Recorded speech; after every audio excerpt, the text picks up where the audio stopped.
اپنی پسند بتانے کے بعد قیل بن غفیر کو پھر آواز سنائی دی، تم نے ہلاک کرنے والی ہوا کا عذاب مانگا ہے، اب قوم عاد کا بڑا چھوٹا کوئی نہ بچے گا۔ وفد کے دوسرے اراکین نے جب سیاہ بادلوں کو احقاف کی طرف مائل بپرواز دیکھا تو خوشی سے اچھل پڑے، کہنے لگے کہ اب ہمارے کھیت کھلیان سرسبز شاداب ہو جائیں گے، چشمے اور کنویں پھر سے پانی دینے لگیں گے۔ لیکن انہیں کیا خبر تھی کہ اس کے اندر آتش بار ہوا چھپی ہوئی ہے جو تباہ و برباد کر دے گی۔ حضرت ہود علیہ السلام نے سیاہ بادل کو دیکھا تو پہچان گئے کہ یہ عذاب الہی کا اشارہ ہے۔ اسی وقت حضرت جبرائیل علیہ السلام تشریف لائے اور عرض کی، اے ہود علیہ السلام، اللہ تعالیٰ حکم دیتے ہیں کہ اپنے پیروکاروں کو ساتھ لے کر قوم سے علیحدہ ہو جائیں۔ آپ 4000 مسلمانوں کو ساتھ لے کر ینو کے چشمے کی طرف جو آبادی سے دور تھا چلے گئے۔ وہاں پہنچ کر آپ نے سب کو یکجا ہونے کا حکم دیا اور پھر ان کے ارد گرد حصار کھینچ دیا اور کہا، اس لائن سے کوئی شخص قدم باہر نہ رکھے اور نہ ہی میرے احکام کی خلاف ورزی کرے۔ یہ الگ بات تھی کہ قوم نے آپ کو اللہ کا رسول ماننے سے انکار کر دیا تھا، لیکن اتنا ضرور جانتے تھے کہ آپ سچے ہیں۔ انہوں نے جب دیکھا کہ حضرت ہود علیہ السلام آبادی سے باہر نکل گئے ہیں تو عورتوں نے اپنے اموال جمع کیے اور ترک سکونت کے لیے نکلے، لیکن اللہ تعالیٰ نے تمام راستوں پر جو آبادی سے باہر جاتے تھے سانپ اور بچھو بکھیر دیے۔ وہ خوف زدہ ہو کر پلٹے اور ایک گھاٹی میں جمع ہو گئے۔ ان کے کفر اور شرک اور اللہ کے رسول کی نافرمانی نے عذاب کی شکل میں انہیں گھیر لیا تھا۔ عورتوں کو دائرے کی شکل میں بٹھا دیا گیا اور مرد جنہیں اپنی طاقت و قوت پر گھمنڈ تھا ان کے ارد گرد ہاتھ سے ہاتھ ملا کر کھڑے ہو گئے۔ غرور و تکبر ابھی تک ان کے رگ و ریشہ میں مجزن تھا۔ بولے، دیکھتے ہیں ہود کی ہوا ہمیں کیا نقصان پہنچا سکتی ہے۔ اب یہ الفاظ ان کے منہ ہی میں تھے کہ ہوا کے پہلے ریلے نے ہی ان کے بڑے بڑے محلات و تعمیرات و سنگلا ستونوں کو جن پر انہیں ناز تھا زمیں بوس کر دیا اور ان کے پتھر ادھر ادھر بکھر گئے۔ یوں معلوم ہوتا تھا جیسے یہاں کبھی کوئی عمارت تھی ہی نہیں۔ اس کے بعد ہوا نے ان عورتوں اور مردوں کو فضا میں گیند کی طرح اچھالا اور وہ اس طرح زمین پر بکھر گئے جیسے کھجور کے کھوکھلے تنے ہوں۔ وہ لوگ جو گھروں میں تھے ان کو ہوا نے اٹھا کر باہر پھینک دیا اور زمین پر اس طرح پٹکنے لگی جیسے دھوبی کپڑوں کو پٹکتا ہے۔ بعض لوگوں نے خود کو کمر تک زمین میں دھنسا لیا لیکن ان کا بھی یہی حشر ہوا۔ بعض کے جسم کی کھالیں ادھڑ گئی، وہ مرنا چاہتے تھے لیکن موت نہیں آتی تھی۔ درد، کرب، اذیت ان کے رگ و ریشے اور ہڈیوں کے گودوں میں گھس گئی تھی اور پھر ان کی غلیظ و بدبودار روحوں کو گرز مار مار کر ان کے ناپاک وجودوں سے نکالا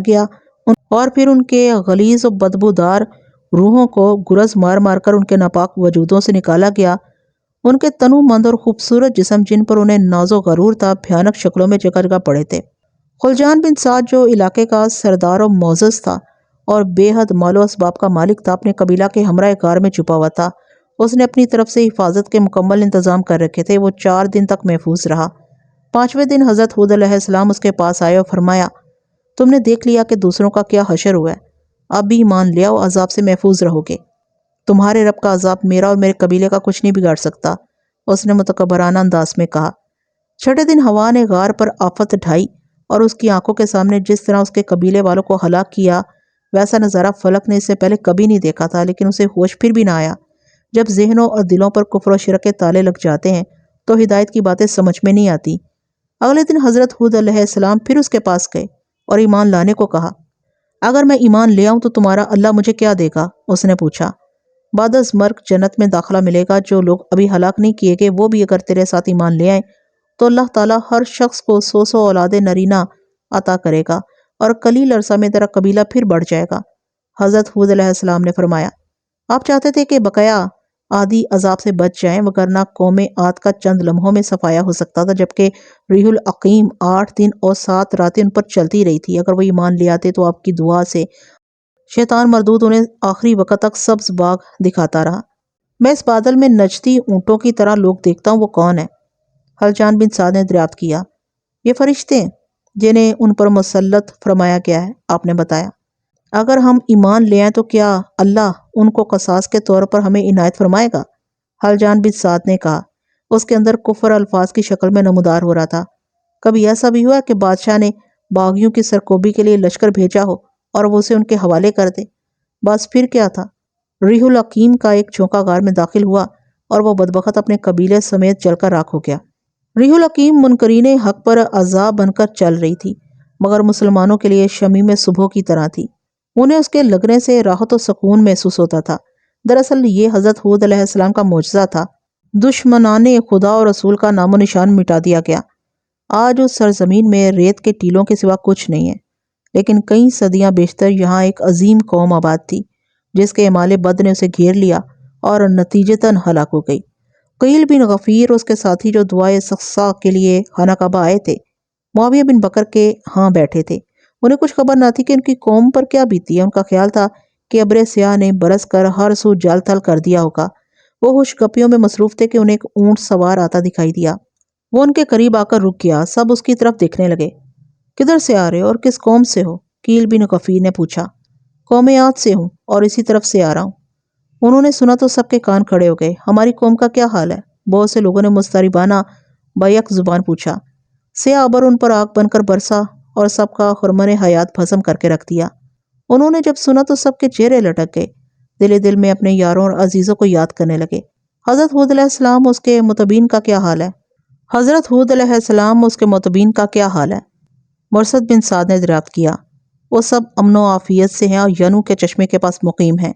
قیل بن غفیر اور اس کے ساتھی ایک دوسرے سے کہنے لگے کہ اب ہماری زندگی بیکار ہے، جبکہ اپنا کوئی زندہ نہیں رہا، اور پھر دعائی انداز میں بولے، اے اللہ ہمیں بھی وہی شربت چکھا دے جو ہمارے عزیز و اقربا اور دوستوں نے پیا ہے۔ ان لوگوں نے اپنے لیے بھی تو سیابری مانگا تھا، لہٰذا ان پر تو عذاب کا کوڑا برسنا تھا۔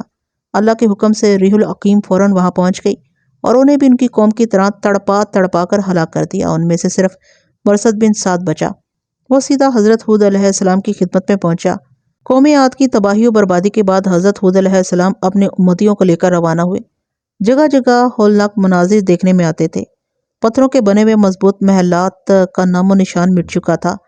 حد نظر تک عادیوں کی کرہ المنظر لاشیں بکھری پڑی تھیں۔ ان کے زندگی کے شب و روز ظلم و ستم اور جور و جفا کی طویل داستانیں تھیں، لہٰذا ان پر ایسا قہر نازل کیا گیا کہ آنے والے فرعون اور نمرود حامان اس سے سبق حاصل کریں۔ عاد کی بستیاں حضر موت کے قریب تھیں۔ حضرت ہود علیہ السلام اس کے قریب ایک شہر بنا کر وہاں مقیم ہو گئے اور بقیہ زندگی عبادت اور ریاضت میں گزارنے لگے۔ آپ علیہ السلام نے عیشا نامی عورت سے شادی کی تھی، جس کے بطن سے شامخ نے جنم لیا، جس کے معنی بعض روایات کے مطابق رسولیہ وکیل کے ہیں۔ نور محمدی صلی اللہ علیہ وآلہ وسلم جو آپ علیہ السلام کی پیشانی انور میں چمکتا تھا، وہ اس کی پیشانی میں منتقل ہوا تھا۔ شامخ نے غزوہ بنت صفونی بن صعب بن نو سے بیاہ کیا تھا، جس سے مانا پیدا ہوا، جس کا عبرانی نام قاسم تھا، اور وہ نور اس کی پیشانی میں چلا گیا۔ میں حضرت ہود علیہ السلام کی خدمت میں حاضر ہوا کرتا تھا اور ان سے تعلیمات اسلام پاتا تھا۔ علم و حکمت میں یکتا حضرت ہود علیہ السلام نہایت عبادت گزار تھے۔ قوم عاد کی تباہی کے بعد احقاف میں ایک بار پھر اللہ کے دین کا پرچار ہونے لگا اور نیکی کے نور سے گمراہی کے ظلمت قدے مسمار ہونے لگے تھے۔ ایک روز میں غفان اور شانور ینو کے چشمے کے پاس بیٹھے ہوئے تھے۔ میری حالت ان دنوں نہایت بے قرار اور دیگر گوں ہو رہی تھی۔ میں اگرچہ شب و روز رب کائنات کے حضور سجدہ ریز اور گریہ زار رہتا تھا، مگر میرے دل کے نہا خانوں میں ناسور کی قسق ہلچل مچاتی رہتی تھی۔ جب قوم عاد پر ریح العقیم نازل ہوئی تو مواد اسے لے کر کہیں بھاگ گیا تھا۔ ہم نے اپنی اپنی طاقتوں کے بل پر اسے بہت ڈھونڈنے کی کوشش کی تھی، مگر اس کا کوئی سراغ نہیں ملا تھا۔ ریح العقیم نے جہاں بد کردار اور فاسق انسانوں کو مار ڈالا تھا، وہاں سوال جنات نے سرکش جنات اور غالب ابلیس کو بھی اس جہنمی ہوا اور آگ میں جھونک دیا تھا۔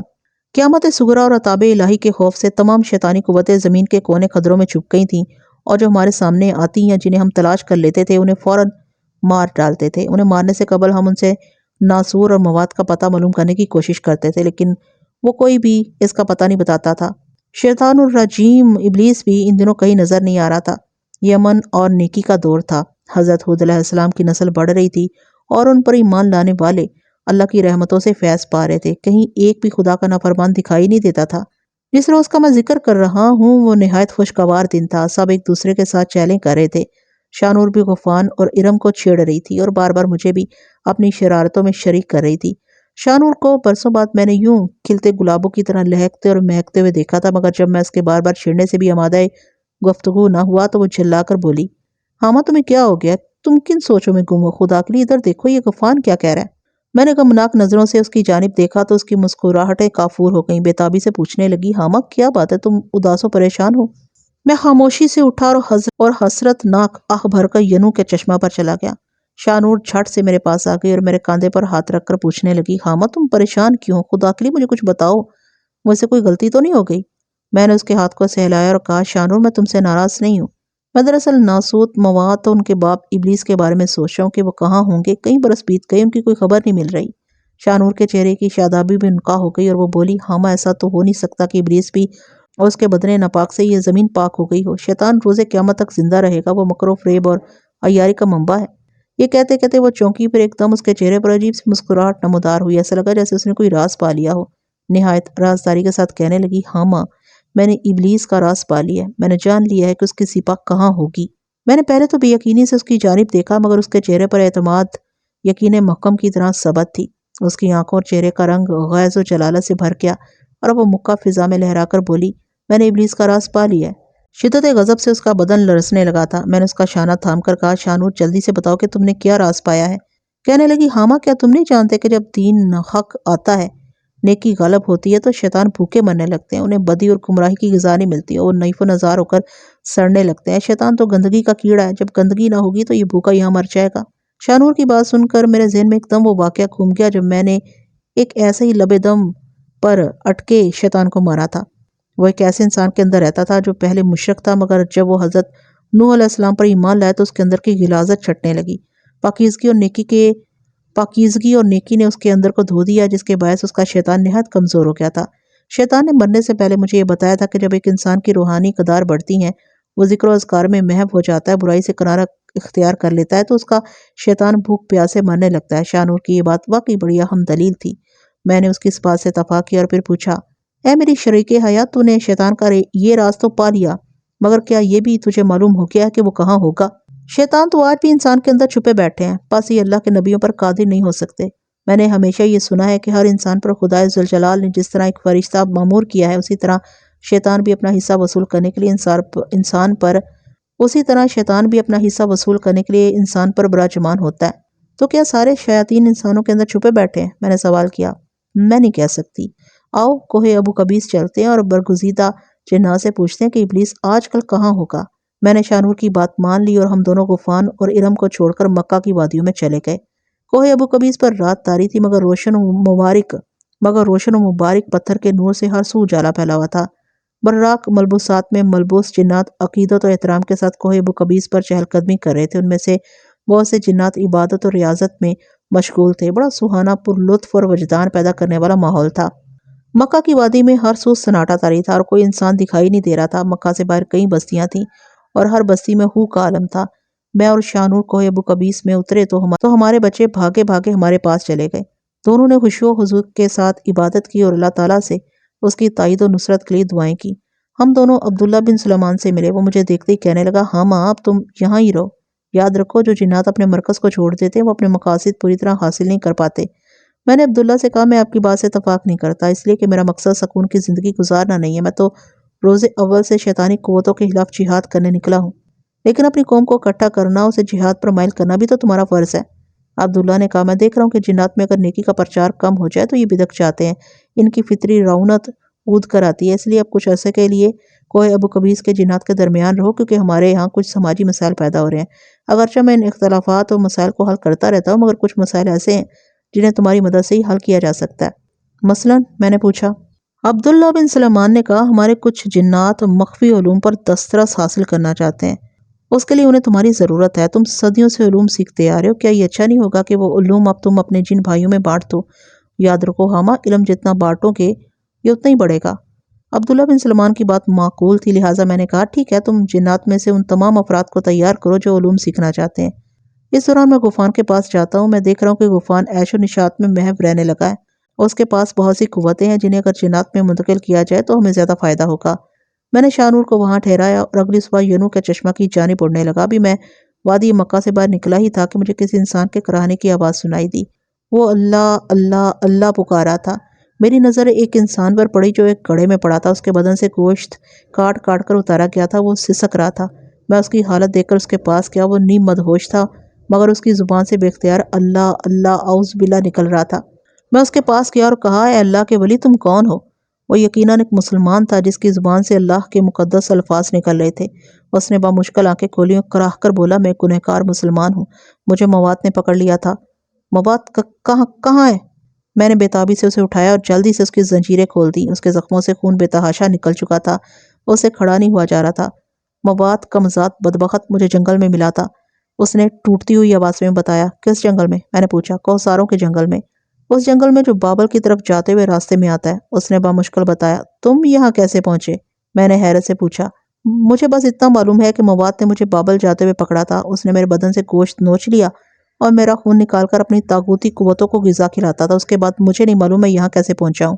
بس مجھے ایک احساس ہو رہا ہے کہ وہ اسب سوار تھے جنہوں نے مجھے یہاں لا پھینکا تھا۔ یہاں مجھے کیوں پھینکا گیا یہ میں نہیں جانتا۔ اس کے علاوہ مجھے ایک خوشبو کا جھونکا یاد آتا ہے جو اسب سواروں کے وجود سے اٹھ رہا تھا۔ تمہارا تعلق کس وادی سے ہے؟ میں نے دوبارہ دریافت کیا۔ میں وادی القرا کا رہنے والا ہوں۔ اس وادی کے باسیوں نے مسرت کے کہنے پر اسلام قبول کیا تھا۔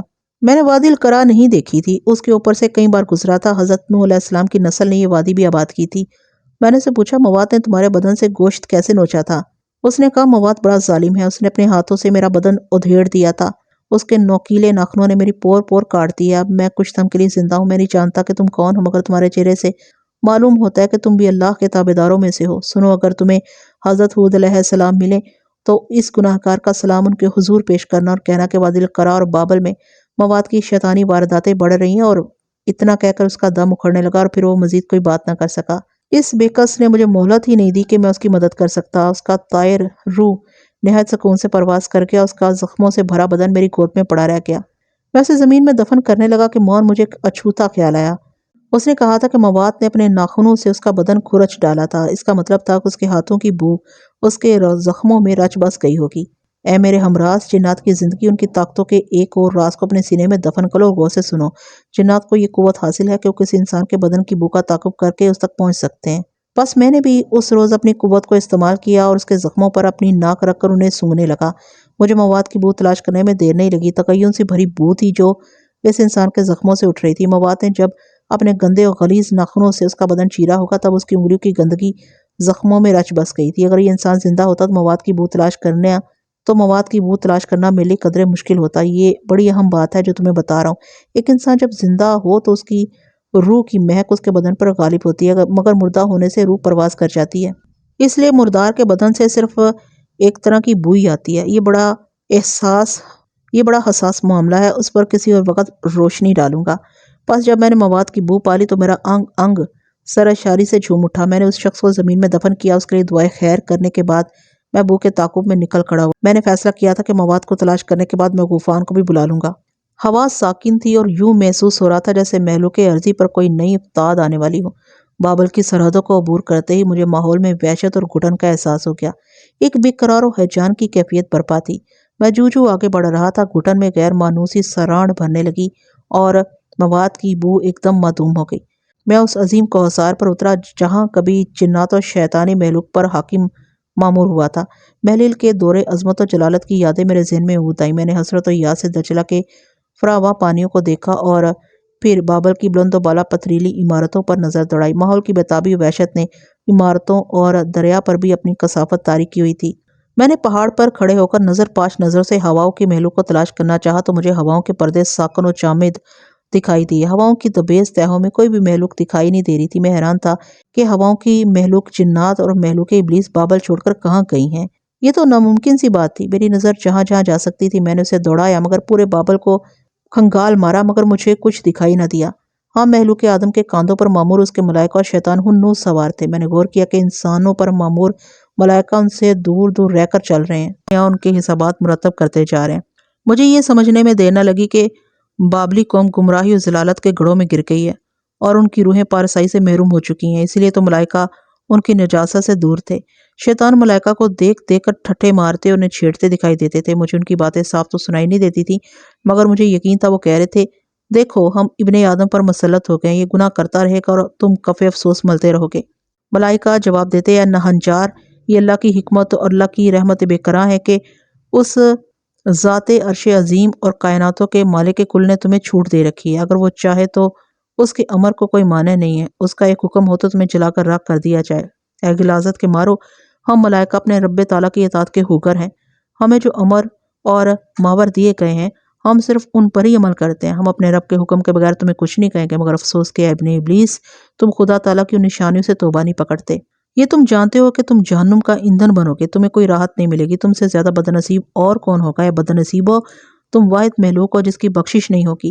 انسان کو اللہ تعالیٰ نے عقل عطا کی ہے، اسے ادراک دیا ہے، یہ تو اس کا امتحان ہے۔ بے شک آج تم نے اس کی بصارت پر گمراہی کی دبیز طے بٹھا دی، اس نے نشاط و دل فریب اور پتھر کے خداؤں کے آگے جھکا کر اسے شرک پر مجبور کر دیا، مگر کل کو یہی انسان تم پر لعنت بھیجے گا اور تم وفور غم سے اپنا کلیجہ چباتے پھرو گے، دہائیاں دیتے کلبلاؤ گے اور پچھاڑے مار مار کے رو گے۔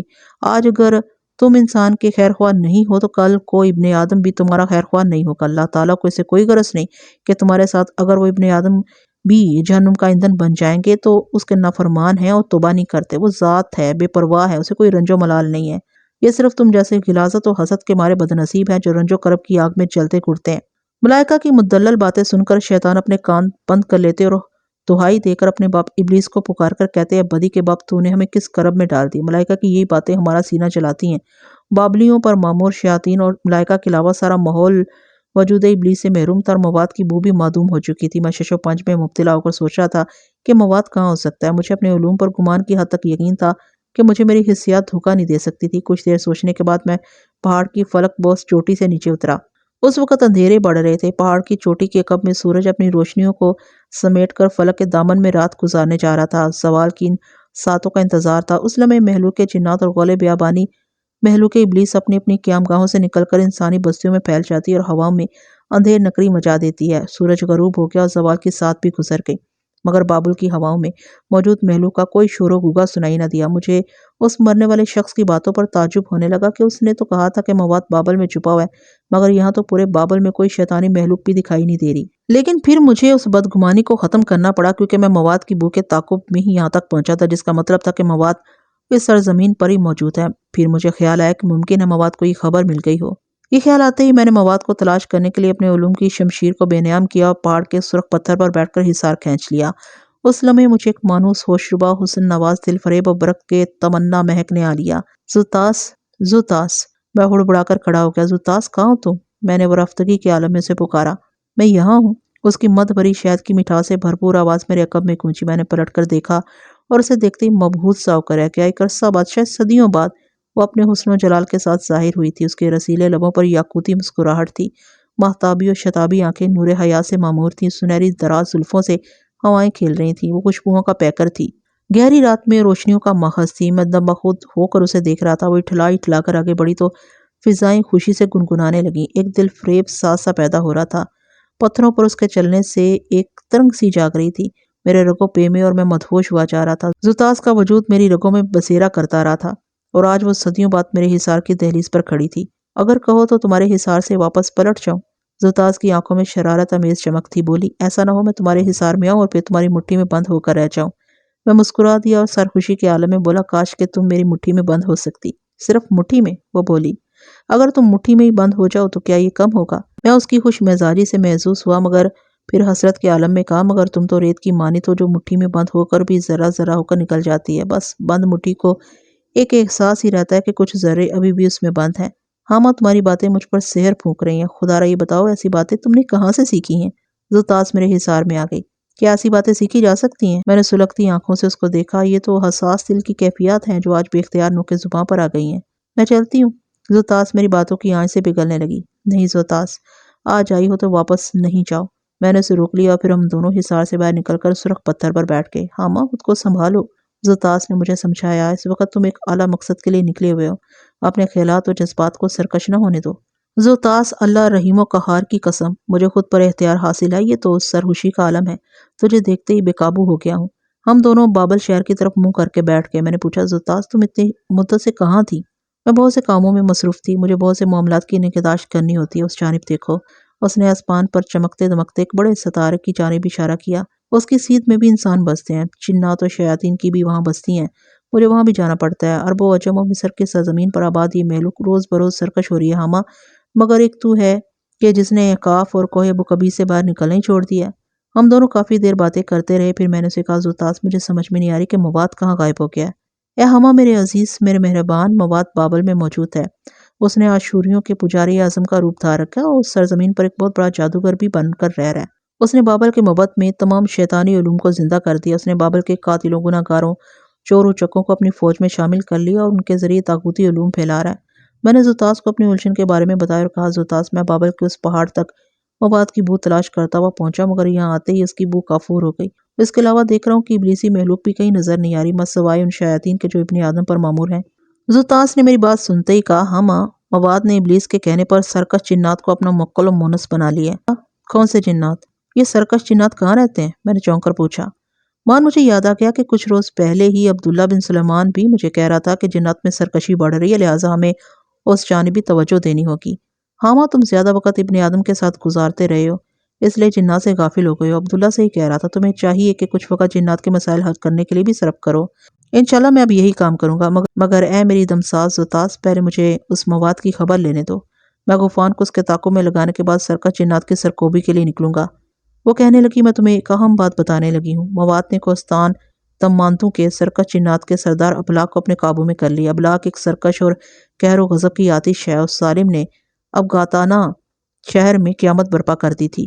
کوہستان دمانتو پر ان کا پورا قبیلہ آباد رہتا ہے۔ یہ ابلاق ایک زمانے میں ابلیس سے بھی خار کھاتا تھا۔ یہ جنات کی اس سرکش اور باغی نسل میں سے ہے جنہوں نے زمین پر فساد برپا کیا۔ بنو عبس کا یہ جن زادہ آج بھی اپنی عصبیت پر اترتا ہے اور کہتا ہے کہ وہ جنات کی سب سے قدیم نسل میں سے ہے، لیکن وہ بدبخت نہیں جانتا کہ شاہ نور آج دنیا میں دوبارہ آ چکی ہے۔ اس نے تمہارے بارے میں بھی بہت کچھ سن رکھا ہے۔ اس نے قسم کھائی ہے کہ وہ تمہیں مار ڈالے گا۔ یہ سن کر میرے رگوں پہ میں آگ بھڑک اٹھی۔ میں نے کہا، زوتاس، مجھے جلدی سے بتاؤ کہ ابلاق کہاں ہے اور یہ کوہستان دمانتو کہاں ہے۔ اس وقت مجھے اپنی کم عقلی پر رونا بھی آیا تھا۔ میں صدیوں سے زمین کے چپے چپے پر آباد جنات و انس کی آبادیوں سے آگاہی کا دعویٰ کرتا تھا، مگر اس وقت مجھے اپنے علم کے ادھورا رہ جانے پر افسوس ہوا اور میں نے خود پر ملامت کی اور کہا، افسوس ہاما، تو غافل ہی رہا کہ کوہ ابو قبیس کے علاوہ بھی ایسے کوثار ہیں جہاں جنات کے اب بھی قبائل رہتے ہیں۔ ہاما، ابلاق بڑا صفاق اور ظالم جنزادہ ہے، اس کی اولاد ہزاروں میں ہے۔ ٹھہرو، پہلے میں تمہیں ابقاتانہ کے بارے میں کچھ بتا دوں۔ یہ کہہ کر زوتاس لمحہ بھر کے لیے رکی، پھر بولی، ابقاتانہ کا شہر طوفان نوح کے بعد کیومرس نے آباد کیا تھا۔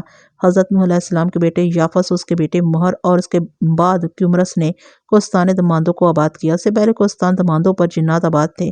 فلک بوس، ہرا بھرا اور سمندر سے بلند ترین یہ شہر سلطنت پارس کے قریب ہے۔ ابقاتانہ کی عالیشان سلطنت دل فریب وادیوں کی ریاست ہے۔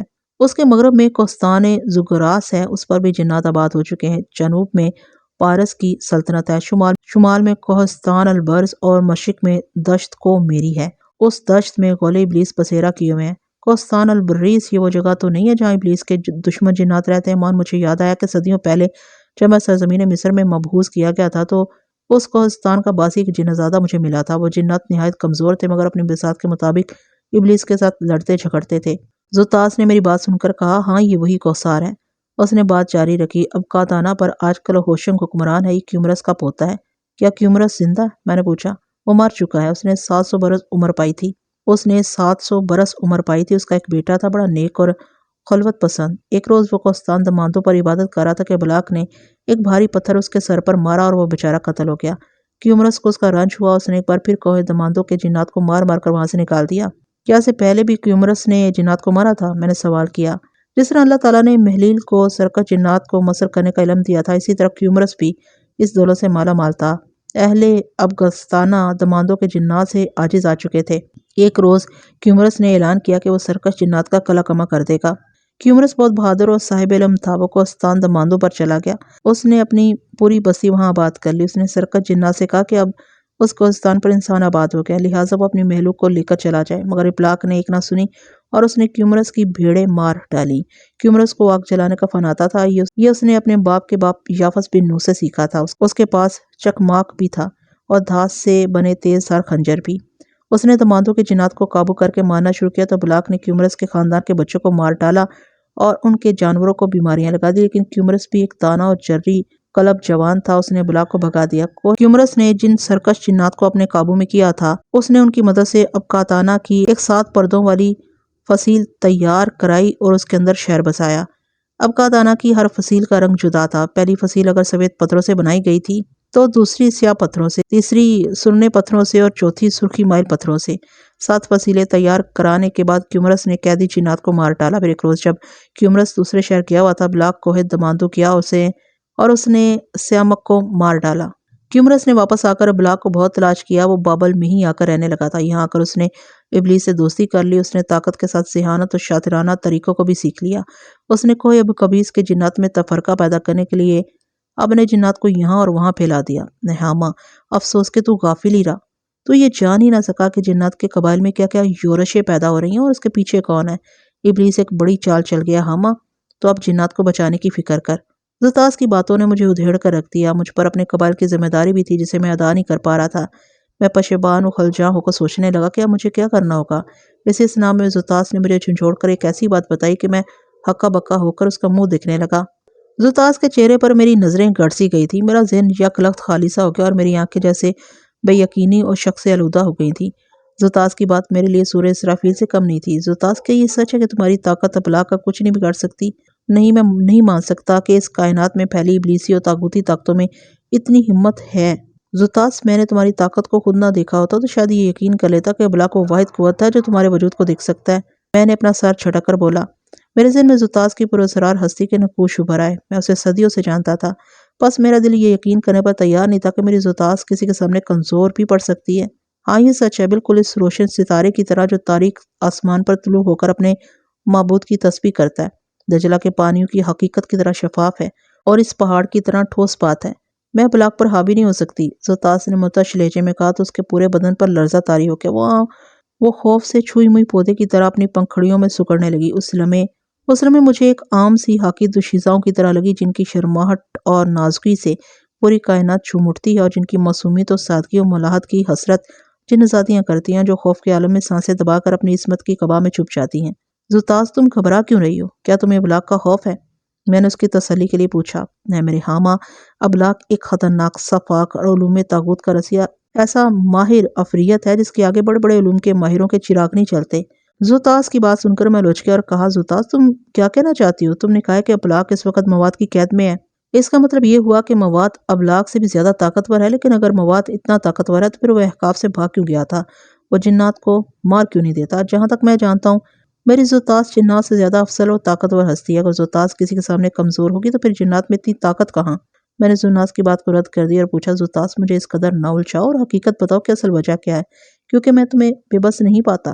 زوتاس نے سردہ بھری اور کہکشاؤں بھرے آسمان کو دیکھ کر بولی، اے ہاما، میں سچ کہہ رہی ہوں کہ میں ابلاغ کے آگے بے بس ہوں، مگر تم یہ جان لو، اطمینان رکھو، میں مواد کے سامنے بے بس نہیں ہوں۔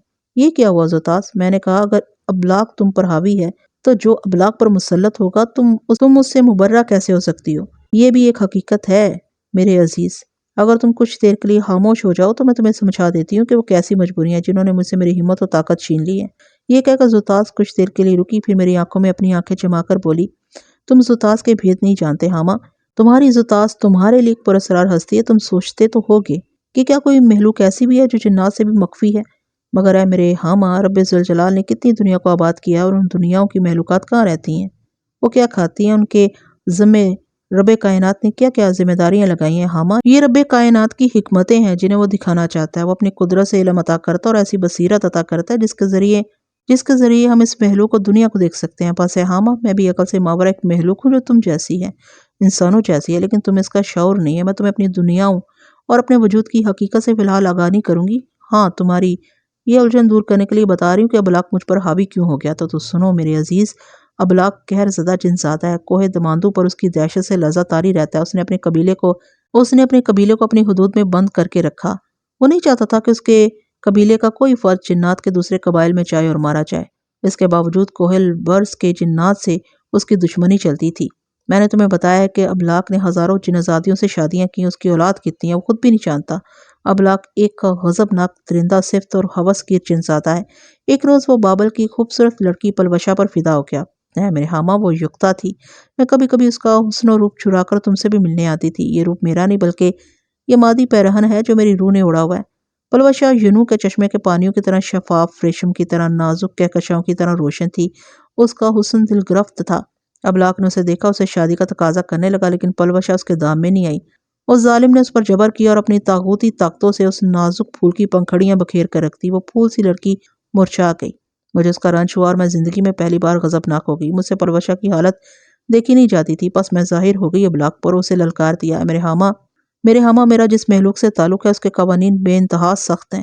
ہمیں قطعی اجازت نہیں کہ کسی طاغوتی علم کے ماہر اور سرکش جنات پر ظاہر ہو کر اس پر حملہ کریں۔ بس میں اپنی روح لطیف کے ساتھ اس پر ظاہر ہوئی اور میں نے اس کو پہاڑوں سے نیچے گرا دیا۔ ابلاغ بھی میرے آگے تن کر کھڑا ہو گیا۔ میں نہیں جانتی تھی کہ ابلاغ کتنی قوت اور جبروت والا ہے، بس میں غلطی کر گئی۔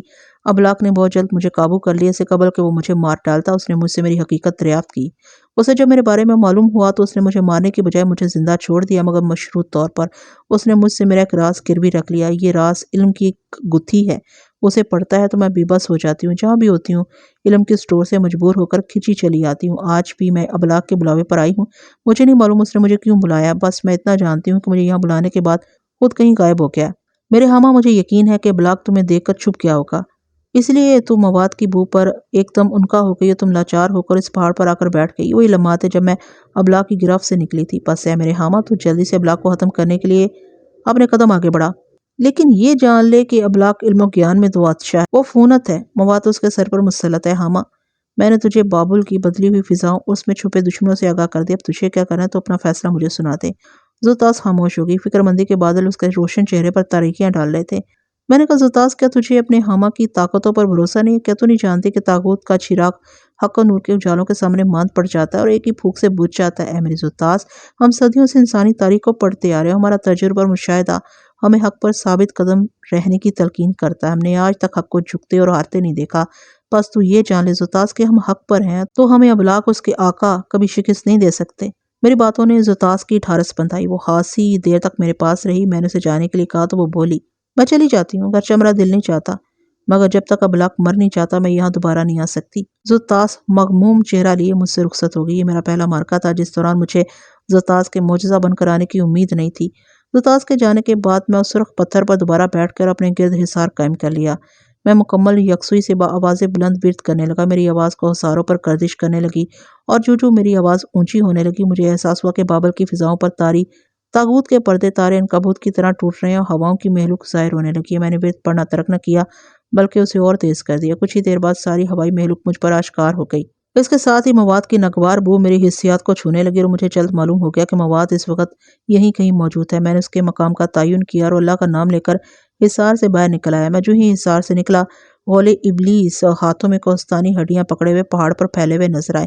وہ کوہستانی ہڈیاں لہرا کر میری طرف بڑھے۔ میں نے جواباً اپنی قوتوں کو مجتمع کیا اور آگ کا وہ کوڑا جلد ہی میرے ہاتھوں میں آ گیا جس کی زبان سے سرخ سیال اور جہنمی آگ کی لپٹیں کسی ناک کی طرح نکل رہی تھیں۔ غول ابلیس میرے ہاتھ میں کوڑا دیکھتے ہی چلانے لگی اور ہڈیاں چھوڑ کر بھاگنے لگی۔ وہ جانتی تھی کہ یہ آتشی کوڑا انہیں جہنم رسید کر دے گا۔ غول ابلیس میں ہڑبنگ مچ گئی، مگر جب وہ پہاڑ سے اتر کر بھاگنے لگی تھی کہ ان کے سروں پر ایک قیامت نازل ہو گئی۔ یہ کوئی عفریت تھا جس کی گرجدار آواز سن کر پہاڑ نے چھچھری لی تھی۔ ٹھہرو ابلیس کی بدروحو، تم ایک معمولی جن سے ڈر کر کیوں بھاگ رہی ہو؟ اے ابلاغ، کیا تو نہیں دیکھ رہا کہ جنات کے بیٹے ہاما نے آتشی کوڑا پکڑ رکھا ہے؟ یہ وہ کوڑا ہے جسے دیکھ کر ہمارا باپ ابلیس بھی بھاگ جاتا ہے۔ پس تو ہمیں جانے دے۔ ابلاغ نے قید و افتاد سے بھرا قہقہا بلند کیا اور دھاڑا، بابل کی ہواؤں کے باسیوں، کیا تم نہیں جانتے کہ تمہاری پشت پر مواد کھڑا ہے اور تمہارے سروں پر ابلاغ کا سایہ؟ پس تم ڈٹ جاؤ سورج کے مقابل، میں دیکھتا ہوں یہ تم پر کیسے کوڑے پھینکتا ہے۔ ابلاغ سراپا آتش تھا، تاریک و سیاہ طاغوت کے غبار سے بھرے ہوئے گہرے دھوئیں کی مانند اس کا وجود بے کراں کوہسار کو ڈھانپ چکا تھا۔ میں نے اس کی بات سن کر زوردار نعرہ مارا تو غول ابلیس ایک بار پھر تھر تھرا کر بھاگنے لگی۔ میرے نعرہ کی بازگشت کوہ ابوقبیس تک سنی گئی تھی۔ میرا وحشیانہ نعرہ ابلیس کے کلیجے کو چیر کر رکھ دیتا تھا۔ غول ابلیس خوفزدہ ہو کر ایک دوسری پر گری اور بھاگنے ہی والی تھی کہ میں نے آتشی کوڑا ان پر برسا دیا۔ چند ہی لمحوں میں ان کے وجود غلاظت خاکستر ہو کر رہ گئے۔ جو کوڑے کی زد میں آنے سے رہ گئی تھی وہ دہائی دیتی ہوئی کہنے لگی، یہ ابلاغ ہمیں ہاما کے قہر سے بچا لے۔ ابلاغ نے اپنے وجود کو پکڑا اور خود کوہسار پر کود آیا۔ وہ طاقت و گھمنڈ اور غضب و آفت کا کوہ گراں تھا۔ اگر تو ابلاغ ہے تو آج اس پہاڑ پر تیرے وجود کی خاک اڑتی پھرے گی۔ میں نے اسے جلال و قہر سے للکارا، اور اگر تو ہاما ہے تو سنو، آج میں تیرا سارا غرور خاک میں ملا دوں گا، تیری صدیوں کی ریاضت غرق کر دوں گا، تیرا غرور سے تنا ہوا سر ابلیس کے قدموں میں جھکا دوں گا۔ ابلاغ اپنی کمینہ صفت زر ہندگی سے بولا اور مجھ پر حملہ ور ہو گیا۔ مدتوں بعد میں نے اس جیسا شہ زور دیکھا تھا۔ وہ آگ ہی آگ تھا، غضب ہی غضب، قہر سے بھرا ہوا علوم کی آتش کندن نے اسے پختہ کار بنا دیا تھا۔ مواد کی طاغوتی طاقتیں بھی اسے حاصل تھیں۔ اس کے حملے میں بے پناہ جارحیت تھی۔ وہ مجھے رگیدتا ہوا پہاڑ سے نیچے لے آیا اور پھر اس نے مجھے فضا میں بے بس بے وزن پتھر کی طرح اچھال دیا، مگر خود بھی ساتھ تیرتا ہوا آیا تھا۔ میرا کلیجہ منہ کو آ گیا تھا۔ کسی نے مجھے اتنی بے توقیری کے ساتھ نہ مارا تھا۔ اس نے مجھے سنبھلنے ہی نہ دیا، بلکہ زیریں کے محافظ جنات نے مجھے فضا میں اس طرح اچھلتے دیکھا تو ان کی کمانیں ابلاغ کی طرف تن گئی تھیں۔ ان کے زہریلے تیر اس کے وجود کو چھلنی کرنے کے در پہ تھے۔ ان کے آتشی کوڑے اس کے بدن کو کھال کھینچنے کو بےتاب ہو گئے تھے۔ مجھے ایک جھلک اپنے قبائل کی بھی نظر آ گئی تھی۔ وہ سب زبان دانتوں میں دبا کر دم بخود یہ دیکھ رہے تھے کہ آسمان پر یہ کیسی برق ہے جو حامہ پر گر رہی ہے۔ جن زادیوں کے نوحے فضاؤں میں بلند ہو گئے تھے۔ مجھے کہیں دور سے شاہ نور کی چیختی چنگارتی آواز بھی سنائی دی، حامہ، حامہ میں آ رہی ہوں۔ شاہ نور کی آواز سن کر جنات میری مدد کو دوڑے تھے، مگر عبداللہ بن سلیمان کی آواز نے ان کے پروں کو اڑان پکڑنے سے پہلے ہی جکڑ لیا تھا۔ ٹھہرو، مت آگے بڑھو، یہ حامہ ہے، اسے کمزور نہ سمجھو، یہ خود دشمن پر غالب آئے گا۔ ابلاغ سراپائے برق و رات بن کر مجھے آسمان کی بلندیوں پر لے گیا اور مجھے پورے قرائے ارض میں مار مار کر پھینکتا رہا۔ یہ سچ ہے کہ میں اس جارحیت کا منہ توڑ جواب نہیں دے سکا تھا۔ دراصل اس نے مجھے سنبھلنے ہی نہیں دیا تھا۔ مہلوک جنات کو یقین ہو گیا تھا کہ آج حامہ زندہ نہیں رہے گا۔ میں نے محسوس کیا کہ ابلیس دشت مردار میں کھڑا دانت نکال رہا ہے۔ میرا بیٹا ناصور تالیاں پیٹ رہا ہے۔ میری ماں، میرا باپ سب ابلاغ کو شہ دے رہے تھے، اسے کہہ رہے تھے اسے مارو، اتنا مارو کہ یہ اپنے تکبر کی آگ میں ہی جل کر مر جائے۔ اے حامہ، دیکھو وہ روشنیوں کا شہر ابقاتانہ ہے جسے ابن آدم نے آباد کیا اور مجھے اور میرے پورے قبیلے کو یہاں سے مار مار کر بھگا دیا تھا۔ آج میں اس شہر آدم کو اس کی فصیلوں سمیت غرق کر دوں گا اور ایک ایسا طوفان برپا کروں گا جو تجھے چلا کر تیری راکھ سے پیدا کروں گا۔ میرا آقا مواد کوہ دماندو پر آ کر ایک بہت بڑا مباد تعمیر کرے گا اور پوری دنیا پر ابلیس کی حکمرانی ہوگی۔ بدقسمت ابلاغ اپنی طاقت کے تکبر میں مبتلا تھا اور اس دوران ہی مجھے اپنے حواس بحال کرنے کا موقع مل گیا۔ گویا میں سنبھل گیا تھا اور پھر میں نے اپنی طاقتوں کے صلے رواں کے پٹ کھول دیے اور ابلاغ کو آسمان کی بلندیوں تک اچھال دیا۔ پھر برق کی رفتار سے اس کے پاس پہنچا، اس کے بالوں کو پکڑ کر اپنے سر پر اتنے زور سے گھمایا کہ اس کا وجود نجس بھربھری مٹی کی طرح فضاؤں میں بکھرنے لگا۔ میں نے ابلاغ کو زیادہ دیر تک سنبھلنے نہیں دیا۔ میں اسے مارتا ہوا کوہ دماندو تک لے آیا اور اسے پہاڑ پر کھڑا کر کے اپنے علوم کے جال میں باندھ دیا۔ نخوت و تکبر کا پیکر، غیظ و قہر کا مظہر، رذیل جنات ابلاغ کسی خارش زدہ جانور کی طرح کوہ دماندو کی چوٹی پر سکڑا ہوا بیٹھا تھا۔ اس کی آنکھوں میں وحشت جاگ رہی تھی، مگر وہ بے بس تھا۔ میں نے اپنے علوم کی طاقت سے اس کی پور پور کو باندھ دیا تھا۔ اس کی بے بسی پر ارض و سما کے جنات اور غول ابلیس دانت نکوس رہے تھے۔ غول ابلیس تماشائے عبرت دیکھ رہی تھی۔ اس کا آقا عزازیل دور کوہ معجزن پر بسیرا کیے ہوئے بیٹھا تھا۔ اس روز اگر وہ میرے قریب ہوتا تو شاید وہ میرے غضب کی آگ میں جل جاتا، مگر وہ تو شادی درندے کی طرح چھلاوے کی مانند میری دسترس سے دور نکل گیا تھا۔ میں نے ابلاغ کے منہ پر پاؤں سے زوردار ضرب لگائی اور وہ ٹکراتا ہوا کوہ دماندو کے پہلو کے بل گر گیا۔ اس کی نظریں ابقاتانہ کے روشن پہلو دار فولادی قلعے کی جانب اٹھ گئی جہاں روشنیاں جاگ رہی تھیں۔ فصیلے شہر کے میناروں میں آگ جلا دی گئی تھی اور پورے شہر کو اندھیروں کے تسلط سے آزاد کرا دیا گیا تھا۔ میں نے ابلاغ کے پہلو میں ٹھوکر ماری اور غضبناک انداز میں کہا، اے شیطان مردود کے پیروکار، کہاں گئی تیری وحشت، کہاں گیا تیرا علم و گیان؟ دیکھ لو ظالم اور متکبر جنزادے، اس شہر نگاراں کو دیکھ، یہ جاگ رہا ہے۔ روشنی اور خوشبوؤں سے بھرے اس شہر کو اپنی آنکھ سے جلا دینا چاہتا تھا۔ آج دل بھر کر حسرت بھری نظروں سے آخری بار اسے دیکھ لے، اس کے بعد ہمیشہ کے لیے تمہاری ناسور اور آتش جہنم میں سلگتی گناہگار آنکھوں کے چراغ بجھا دوں گا۔ میری آواز سناٹوں کو چیرتی ہوئی زمین کے کونے کونے میں پہنچی تھی۔ قہر میں ڈوبی میری آواز میں ایسا سحر تھا کہ غول ابلیس تھر تھراتی ہوئی اپنے اپنے ٹھکانوں میں دبک گئی۔ اس کی وحشیانہ چیخوں اور بین و نوحوں سے فضائیں مکدر ہو گئی تھیں۔ ان کی نحوست سے بھری آوازوں کی ناگواری نے میرے جنات کو برانگیختہ کر دیا اور وہ اپنے آتشی کوڑے لے کر ان پر لپک پڑے۔ تاریک آسمان جنات کے کوڑوں کی برق سے جگمگانے لگا، ہر سو رعد و برق کی دھاڑ سنائی دینے لگی۔ میں نے ابلاغ کے سینے پر پاؤں رکھا تو وہ کس مسانے لگا۔ ابلاغ، اب میں تمہارا قصہ ختم کر رہا ہوں۔ جب میں نے یہ کہا تو اس کے چہرے پر مکروہ مسکراہٹ نمودار ہو گئی۔ میں تل ملا گیا۔ میں نے آتشی کوڑا فضا میں لہرایا تو اس کی استہزائیہ سرگوشی نے لمحہ بھر کے لیے میرے ہاتھ منجمد کر دیے۔ حامہ، تو مجھے قتل نہیں کر سکتا۔ میرے علوم نے اس کی قوت گویائی تقریباً سلب کر لی تھی، لیکن اپنی سانسوں کی روانی کے ساتھ وہ سرگوشی کے انداز میں بول سکتا تھا، ابلاغ، یہ تیرا وہم ہے کہ میں تجھے مار نہیں سکوں گا۔ میں نے دوبارہ کوڑا لہرایا اور زیر لب کچھ پڑھنے لگا۔ پھر میں نے کوڑا اس کے بدن پر مارا تو کوہ دماندو ابلاغ کی وحشیانہ چیخ سے گونج اٹھا۔ اس کی آواز میں کرب ناگہانی تھا۔ شہر ابقاتانہ میں بھی اس کی چیخ سنی گئی تھی۔ فصیلے شہر پر روشن آتش قدوں میں آگ کے مینارے بھی یک لخت مدم سے ہو گئے تھے۔ ابلاغ کا بدن آتشی کوڑے سے جھلس گیا تھا، اس کی ناگوار سراڑ پورے ماحول میں پھیل گئی تھی۔ میں نے دوسری بار کوڑا لہرایا ہی تھا کہ ایک درد سے بری اذیتناک چیخ میری سماعت سے ٹکرائی۔ حامہ، آواز مانوس اور میری رگ رگ اس سے آشنا تھی۔ زوتاس، میں زیر لب بڑبڑایا۔ کوڑا ہواؤں میں ساکت شامت ہو گیا۔ میں نے آواز کے تعاقب میں دیکھا، زوتاس دکھائی نہیں دی۔ حامہ، اسے جان سے نہیں مارو ورنہ تمہاری زوتاس بھی مر جائے گی۔ شدت و کرب میں مبتلا آواز نے مجھے بت بنا دیا۔ رگوں میں آتش رواں جیسے برف کی مانند یخ ہو گئی۔ زوتاس کی خوشبو میرے قریب آ رہی تھی اور پھر کچھ ہی دیر بعد وہ کوہ دماندو پر نمودار ہوئی۔ اس کا اجلا اجلا پیرہن انتہائی بوسیدہ تھا۔ کچھ وقت پہلے جب وہ بابل کے کوثار پر مجھے ملنے آئی تھی تو وہ خوش جمال پری وش چہرہ تر و تازگی کا مظہر تھا، لیکن اب وہ ایسے لگ رہی تھی جیسے صدیوں کی بیمار ہو۔ وہ خوفزدہ سی ہو کر ابلاغ کو دیکھنے لگی، جو شدت کرب سے کراہتے کراہتے ایک دم خاموش ہو گیا۔ اس کی آنکھوں میں ابلیسی چمک پیدا ہوئی اور لبوں پر زہرناک مسکراہٹ تیرنے لگی۔ ہاما، مجھے ایک کوڑا اور مارو۔ اس نے زوتاس کو دیکھتے ہوئے مجھے طنز کیا۔ نہیں ہاما، اسے مت مارنا۔ زوتاس تیزی سے بولی، یہ تیرے کوڑے کی دوسری ضرب برداشت نہیں کر سکے گا اور اس کے مرتے ہی میں بھی مر جاؤں گی۔ اگر میں اس حالت میں مر گئی تو قیامت تک عذاب میرا مقدر ٹھہر جائیں گے۔ ہاما، میں جہنم کا ایندھن نہیں بننا چاہتی۔ ابلاغ اپنی کمینگی اور خباثت کے ساتھ گویا زندہ ہو گیا۔ میں نے اسے ایک زوردار ٹھوکر لگائی اور وہ شدت کرب سے تل ملانے لگا۔ زوتاس، میں اسے ماروں گا نہیں تو یہ اپنی طاغوتیت سے تباہی پھیلا دے گا۔ میں نے ابلاغ سے کہا، او دشمن خدا، زوتاس کی جان چھوڑ دو اور اس کا راز واپس کر دو۔ میری سادگی پر ابلاغ کے چہرے پر مسکراہٹ پیدا ہوئی تو زوتاس کہنے لگی، ہاما، یہ راز اس طرح نہیں لیا جائے گا۔ یہ راز علم کی گتھی ہے جو اس کے ذہن میں محفوظ ہے، اس کے ذہن میں سے وہ علم نکال دو۔ میں الجھی نظروں سے زوتاس کی طرف دیکھنے لگا تو وہ بولی، ہاما، یہ بڑا مشکل مرحلہ ہے، مگر جب تک تم اس کے بدن سے میرے علوم کا راز اور اس کا طلسم ختم نہیں کرو گے، میں اس کی دسترس سے آزاد نہیں ہو سکتی۔ اگر یہ مر گیا تو میں بھی اس کے ساتھ ہی مر جاؤں گی۔ میں اس کی مجبوریاں سمجھ گیا تھا، لہٰذا میں نے پوچھا، زوتاس، تجھے معلوم تو ہوگا کہ یہ راز اس سے کیسے حاصل کیا جا سکتا ہے؟ ہاما، یہ کوہ دماندو وہی جگہ ہے جہاں اب کتانا کے والی کیومرس نے ابلاغ کے خاندان کو مار کر بھگایا تھا۔ کیومرس ایک شجاع اور علم و بیان کا ماہر تھا۔ اس کا یہ علم اس کے بیٹوں میں بھی منتقل ہو گیا۔ اس کا پوتا ہوشنگ یہ علم جانتا ہے۔ وہ دیکھو شہر اب کتانا، جس کی روشنیاں بھڑک بھڑک کر آسمان کو چھو رہی ہیں۔ اس شہر کی روایت ہے کہ ہر سال جشن صدہ منایا جاتا ہے۔ یہ جشن کا مقصد آگ کے اس روز کی یادیں تازہ کرنا ہے جب کیومرس نے پتھروں کو رگڑ کر آگ جلائی تھی۔ جو آگ فطری طور پر جلائی جاتی ہے وہ جنات کی موت ہوتی ہے۔ جنات اسے ڈرتے ہیں۔ ہوشنگ کے پاس ایک ایسا فولادی ہتھیار ہے جس کی نوک جشن صدہ کے روز آگ میں جلا کر تپائی جاتی، اس سے جنات کا سینہ چھید دیا جاتا تھا۔ اسی فولادی تیر پر طاغوتی علم پڑھ کر اس سے ابلاغ کے بدن کو چیر چیر کر اسے بے سدھ کر دیا جائے اور اس کے عملیات کے ذریعے اس کے اندر سے علوم کی طاقت نکالی جائے تو میں اس کی دست برد سے آزاد ہو جاؤں گی۔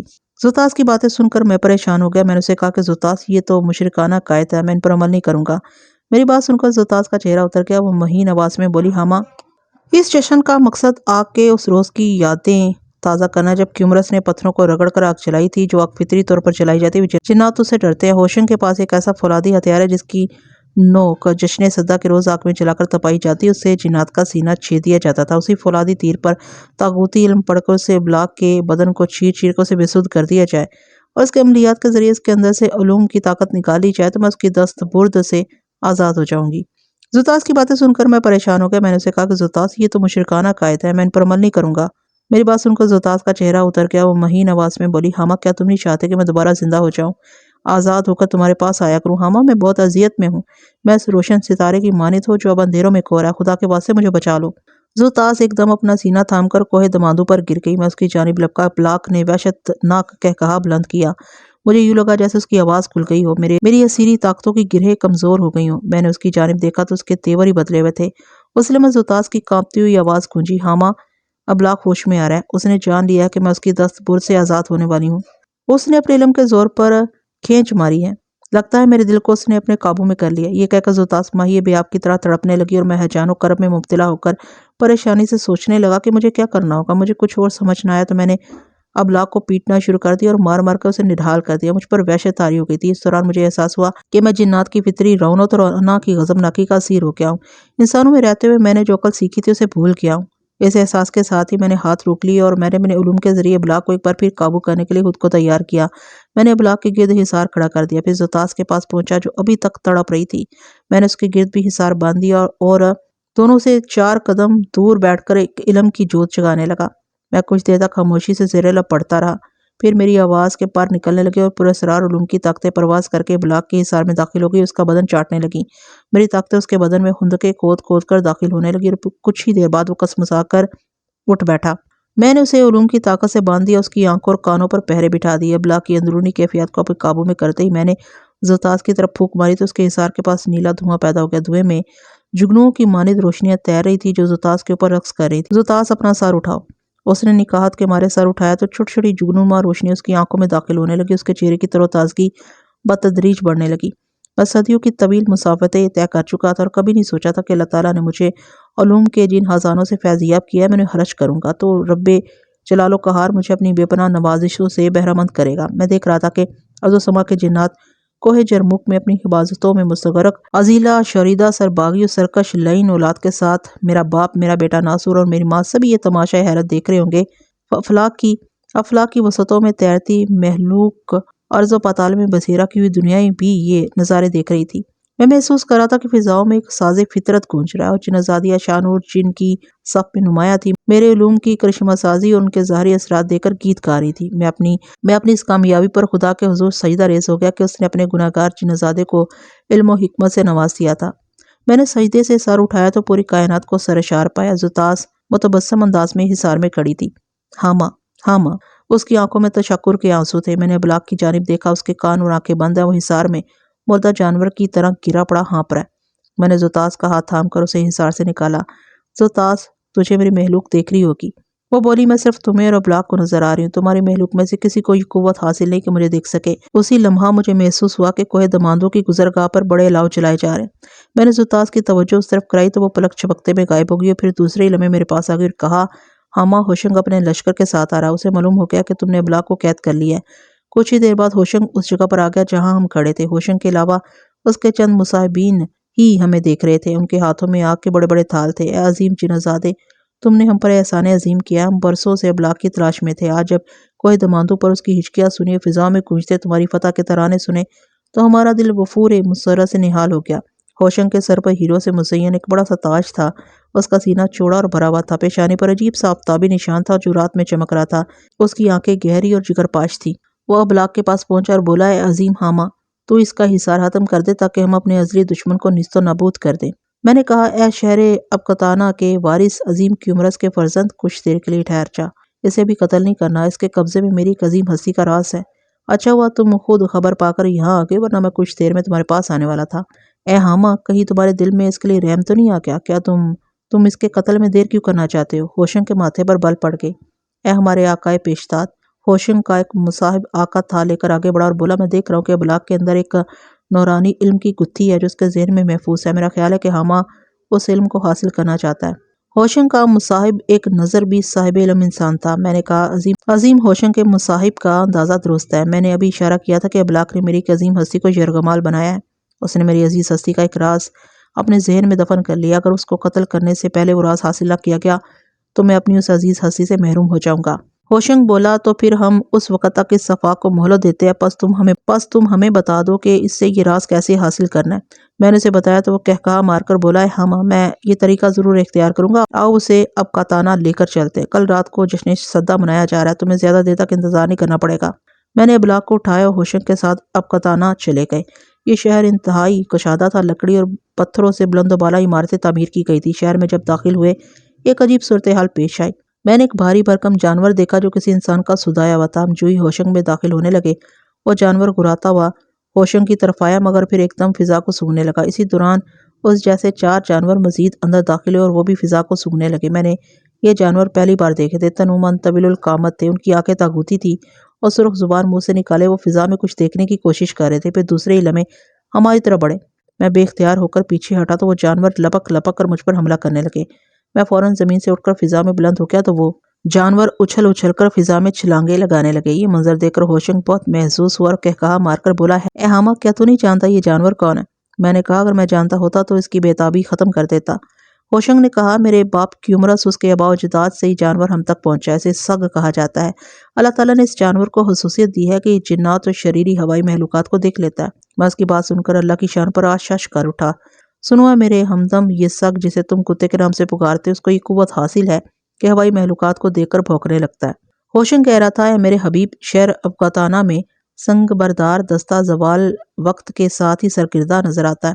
میرے باپ اور اس کے باپ کیومرس نے ان اسرار کشاد درندوں کو تربیت دی اور آج ہمیں سرکش ابلیسی جنات کے تعب و نحوس اور ان کی شرارتوں سے محفوظ رہنے میں مدد ملتی ہے۔ میں نے پوچھا، میرے محسن و ملتفت مہربان ہوشنگ، کیا یہ درندہ جنات پر قوی ہے؟ کیا یہ انہیں کاٹ کھاتا ہے؟ ہوشنگ نے زہر پاش نظروں سے سگ توانا کو دیکھا تو اس کے قدموں میں گر گیا اور ہوشنگ کے تلوے چاٹنے لگا۔ ہوشنگ نے فلک شگاف قہقہا لگایا اور بولا، یہ جانور جنات کو دیکھ سکتا ہے مگر انہیں کاٹنے کی قوت نہیں رکھتا۔ ہوشنگ ایک بڑے کمرے میں داخل ہوا۔ بلند و بالا طویل کمرہ پرہیبت ماحول میں ڈوبا ہوا تھا۔ اس کمرے کی ہیبت دیکھ کر میں حیران رہ گیا۔ کمرے میں 3 چبوتروں پر انسانی ڈھانچے پڑے تھے اور ان کے سروں کے اوپر بڑے بڑے طاقوں میں آتش دان رکھے ہوئے تھے۔ آتش دانوں کے پاس ایک محافظ کھڑا تھا جو ہاتھوں میں عجیب قسم کی اشیاء پکڑے ہوئے تھا اور وقفے وقفے سے وہ اشیاء آتش دانوں میں ڈال لیتے۔ جو ہی وہ اشیاء آتش دان میں ڈالتے، آگ ایک دم بھڑک کر اوپر اٹھتی، اس سے سرخ رنگ کا دھواں پیدا ہوتا جو بھاپ کی مانند کمرے کی فضا کو نمآلود کر دیتا اور اس سے عجیب سی سرمست، اعصاب شکن اور روح پرور مہک بلند ہوتی تھی۔ اے جن زادے! ہوشنگ کمرے کے درمیان کھڑا ہو گیا اور مجھے مخاطب کرنے لگا۔ ہاما! اے عظیم ہوشنگ، مجھے ہاما کہتے ہیں۔ میں نے اپنا نام بتاتے ہوئے کمرے کے طلسمی ماحول کا جائزہ لینا شروع کیا۔ ہاما، یہ کمرہ طلسمات کیومرس ہے۔ میرے آبا سے اس کمرے میں آگ جل رہی ہے۔ یہ مقدس آگ ہے اور اس کے محافظ شہر اقاتانہ کے لیے مقدس ہستیاں ہیں۔ یہ انسانی ڈھانچے کس کے ہیں؟ میں نے طویل قامت ہڈیوں بھرے مجسموں کو دیکھا جن کے چہرے سے خشونت اور دبدبہ ظاہر تھا۔ یہ ڈھانچے عجیب سے تھے۔ ان کی ہڈیاں بہت نمایاں تھیں مگر ان پر گوشت کی باریک باریک تہیں جمی ہوئی تھیں اور یوں لگتا تھا ان پر کوئی مسالہ لگایا گیا ہے۔ ابھی میں یہ سوچ ہی رہا تھا کہ کمرے کے ایک جانب سے خاکستری رنگ کے کپڑوں میں ملبوس ایک عجیب وضاقتہ کا انسان اندر داخل ہوا۔ اس نے ہاتھوں میں ایک بڑا سا تھال پکڑا ہوا تھا جس میں مختلف رنگوں کے صفوف رکھے تھے۔ وہ ہوشنگ کے پاس آیا اور تھال ایک جانب رکھ کر عقیدت سے اس کے قدموں میں جھک گیا، پھر اٹھا اور نہایت نپے تلے قدموں سے انسانی ڈھانچوں کی طرف بڑھا۔ اسی لمحہ کمرے میں عجیب ساز آہنگ پیدا ہوا اور سرخ دھند کے مرغولوں جیسے شفاف اور ملین اجسام نمودار ہوئے اور لہراتے لہراتے ایک دم غائب ہو گئے۔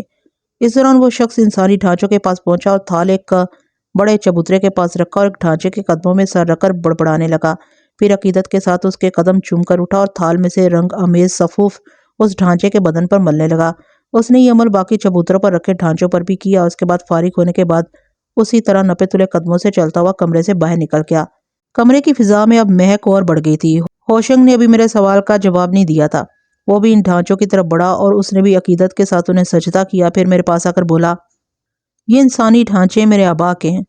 وہ دیکھو، سب سے بلند اور بڑے چبوترے پر عقائے کیومرس سو رہے ہیں۔ ان کے دائیں جانب میرا باپ ہے۔ یہ سب میرے خاندان کے بڑوں کے مجسمے ہیں۔ شہر ابقادانہ میں انہیں معبودوں کا درجہ حاصل ہے۔ میں نے اس سے قبل انسانوں کے اس طرح کے ڈھانچے نہیں دیکھے تھے۔ میں نے کہا، ہوشنگ، تم نے اپنے آباء و اجداد کے جسموں کو اس طرح کیسے قائم رکھا ہے؟ وہ بولا، عقائے کیومرس نے یہ علم مصر کے ایک شخص سے سیکھا تھا جس کا نام ہاتوک تھا۔ وہ مرنے والے انسان کو اپنے علوم اور مسالوں سے حنوط کرتا تھا کہ یہ قدیمی انسان آج بھی جیسے جاگتے انسانوں کی طرح سو رہے ہیں۔ میں قریب کیا اور ہوشنگ کے آباء و اجداد کو دیکھنے لگا۔ کیومرس کو دیکھ کر مجھے بہلا بیل یاد آ گئی۔ یہ انسان بھی ان جیسی قد و قامت کا مالک تھا۔ اس کو دیکھتے ہی روح کانپ جاتی تھی۔ میں دیکھ رہا تھا کہ کیومرس کے بازوؤں پر لمبے لمبے بال تھے جو ابھی تر و تازہ دکھائی دے رہے تھے۔ انہیں دیکھ کر میں چونکا۔ یہ جنات کے بال تھے جو رسی کی طرح سخت اور لمبے تھے۔ ہوشنگ میری نظروں کو بھانپ کر بولا، یہ بال ان جنات کے ہیں جنہیں کیومرس نے قید کیا تھا۔ یہ جنات آقائے کیومرس کے متی ہو کر یہاں بسیرا کرنے لگے تھے۔ یہ شہر اور یہاں کی عمارتیں تم دیکھ رہے ہو، یہ کسی انسان کا کام نہیں، یہ انہی جنات کی تعمیر کردہ عمارتیں ہیں جنہیں کیومرس نے اپنا غلام بنایا تھا۔ ہاما! ہوشنگ نے میرے کاندھے پر لٹکے اپلاق کو دیکھا اور غضب آلود لہجے میں بولا، میں برسوں سے اس سرکش فطرت کا متلاشی ہوں۔ آقائے کیومرس نے مجھ سے عہد لیا تھا کہ میں ابلاق کے بال اتار کر اس کے بازوؤں پر نصب کروں گا۔ جنات کے بال کیومرس کے فولادی بازوؤں پر تمغات کی طرح آویزہ تھے۔ ہوشنگ نے کہا، ہاما، اس کو اتار دو۔ ہم اس کے اندر سے تمہاری امانت نکال کر اس کے بال اتار لیں اور پھر اس کو آتش دان کا ایندھن بنا دیں۔ اور ہوشنگ لذت انگیز انگڑائی لے کر اس پر جھپٹا اور اسے یوں فضا میں اچھال دیا جیسے ابلاق کوئی معمولی سا بے وزن پتھر ہو۔ میں حیرت سے گنگ ہو گیا۔ ابلاق فضا میں بلند ہوا اور پھر اس سرخ دھند نے اسے جکڑ لیا تھا۔ ابلاق ایک دم جیسے ہوش میں آ گیا۔ اس کی توانائی جیسے بحال ہو گئی۔ وہ زخمی درندے کی طرح دھاڑتا ہوا مچلنے لگا تو سرخ دھند اس کے پورے بدن پر کسی کمبل کی طرح لپٹ گئی۔ ہوشنگ نے ہاتھ بلند کیے اور سلگتی آواز میں بولا، اسے نیچے اتار دو۔ مجھے گمان بھی نہیں تھا کہ ہوشنگ وہ کر ڈالے گا جس کی میں توقع بھی نہیں کر رہا تھا۔ ابلاق فرعون صفت اور درماندگی کا مارا ہوا تھا۔ وہ کشادہ سینوں کو پھیلاتا ہوا نیچے کودا اور ہوشنگ کی طرف غضبناک نظروں سے دیکھنے لگا۔ میں سوچنے لگا کہ ہوشنگ نے ابلاق کی توانائیاں بحال کر دی ہیں۔ مجھے اس پر سخت غصہ بھی آیا اور تعجب بھی ہوا۔ اسے مائل با درندگی دیکھ کر میں آگے بڑھنے لگا تو ہوشنگ پھٹکار کر بولا، ٹھہرو ہاما، ہم نے خود ابلاق کو اس کی طاقت بخشی ہے۔ ہوشنگ خالص مردانہ لہجے میں بولا، ہم نہیں چاہتے کہ ابلاق جیسا درندہ صفت جن زادہ کسی خارش زدہ جانور کی طرح ایڑیاں رگڑتا ہوا مر جائے اور دنیا کو خبر بھی نہ ہو کہ ہوشنگ نے اس رذیل جن زادے کو مار ڈالا ہے جسے آقائے کیومرس نہ مار سکے تھے۔ ہم چاہتے ہیں کہ ابلاق اپنی طاغوتی طاقتوں کے ساتھ ہمارا مقابلہ کرے۔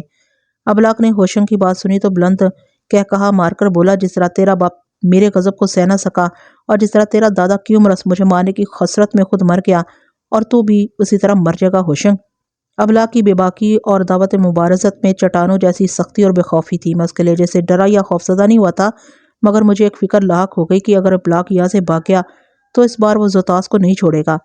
میری بے چینی و بے قراری بڑھ گئی تھی۔ ہوشنگ میرے دل کی کیفیات سے لاتعلق تھا اور اپنے مخصوص طریقہ انتقام سے ابلاغ کو ماننا چاہتا تھا۔ میں اسے کوئی تنبیہ نہیں کر سکتا تھا کیونکہ اس طرح وہ سمجھتا کہ ہاما ابلاغ سے خوفزدہ ہو گیا۔ اب جو بھی ہونا تھا مجھے خاموشی کے ساتھ اسے دیکھنا تھا۔ دونوں ازلی دشمن ایک دوسرے کو بار بار تنبیہات کر رہے تھے اور ڈرا دھمکا رہے تھے۔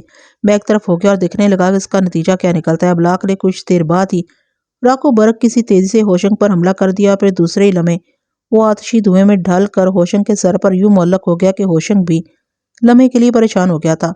ابلاغ نے دھوئیں میں ڈھلتے ہی ہوشنگ کو اپنی لپیٹ میں لے لیا اور اس کی سانسوں میں گھسنے کی کوشش کرنے لگا۔ ہوشنگ کو اس کے حملے کا احساس ہو گیا اور اس نے سانس روک لیا اور اپنی ناک کے قریب لہراتے دھوئیں کو اپنی مٹھی میں بند کر لیا۔ دیکھتے ہی دیکھتے آتشی دھواں ہوشنگ کی مٹھی میں بند ہو گیا۔ ہوشنگ نے فلک شگاف خیر سے بھرا ہوا کہا بلند کیا اور اپنی مٹھی کو بھینچنے لگا۔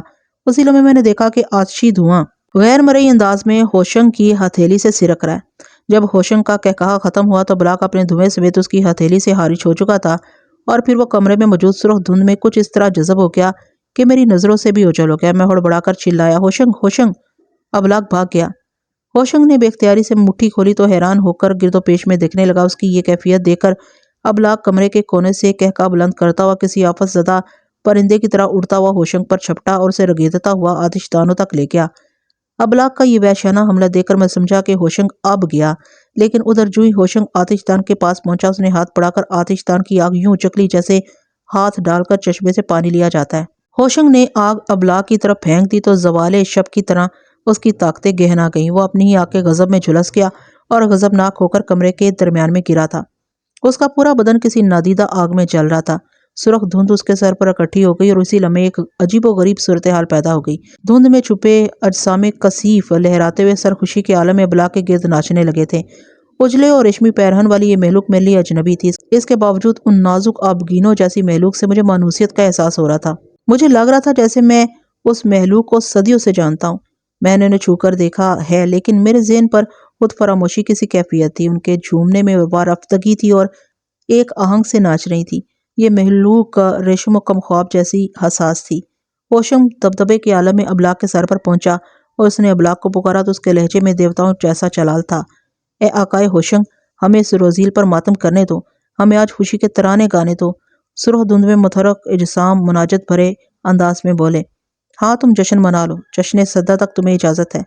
ہوشنگ نے بے نیازی سے کہا اور میری طرف دیکھ کر بولا، ہاں ماں، اگر تم چاہو تو ہمارے ساتھ آ سکتے ہو، اگر تمہیں یہاں ٹھہر کر ابلاغ کی حفاظت کرنی ہے تو یہ تمہاری مرضی پر منحصر ہے۔ ویسے تمہیں اس بات کا یقین ہو جانا چاہیے کہ ابلاغ ہمارے اس طلسم قدرے سے فرار نہیں ہو سکتا۔